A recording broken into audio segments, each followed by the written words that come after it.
لە مەراسیمێکدا یادی ڕاپەڕینەکەی 16/5980 هەڵەبجە و سێ سادق و خورماڵ دژی ڕژەمی بەعس کرایەوە. ئەو کات ستەمی بەعس گەیشت بووە ئاستی ڕاگواستن و خاپڕکردنی گوندەکانی ناوچەکە.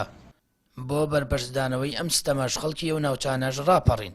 ئەم ڕۆژ وەک وەفایەک بۆ قوربانیدانی خەڵکی دەڤەرەکە لەم دیواربەندەی شەهیدانی ڕاپەڕینەکە تاجەگوڵینەی ڕێز و وەفایان بۆ دانرا.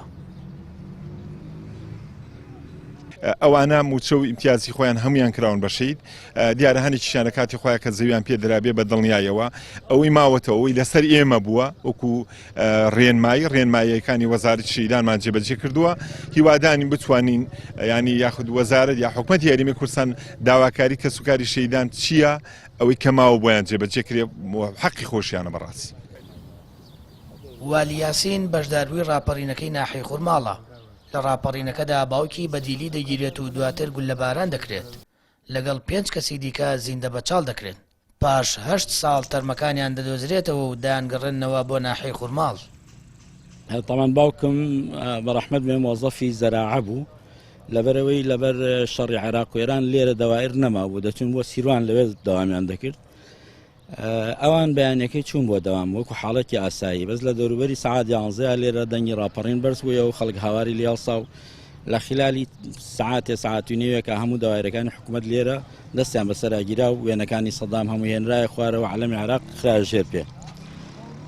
هەر ئاوا مایەوە هەتا دەوروبەری سەعات 3:15 ئێوارە بەداخەوە حکوومەتی بەعس بە هێرشێکی زۆر فراوان و جەیش و قووەت و دەسەڵاتێکی زۆرەوە هاتەوە سنوورەکەی دەست بەسەراگرتەوە ئەم ناوەی داگیر کردەوە و ئەو حاڵە ناخۆشش کە بۆ ئێمە لەو حاڵەتەیە ڕوویە ئەوە بوو کە بەداخەوە ئەو کەسوکارانەمان باوکم و ئەو خەڵکان لە سیروانەوە کە گەڕابوونەوە لە گردیگۆ لەوێ کەمینێکی حکوومەتی بەعزدانرابوو هەمویان دەستگیر کران و دوای ئەوەی چەند ساڵێک کە زانیمان دوای گول لە بارانکردنیان بە زیندوی خرابوونە چاڵێکەوە لە نزیکی سید سادق.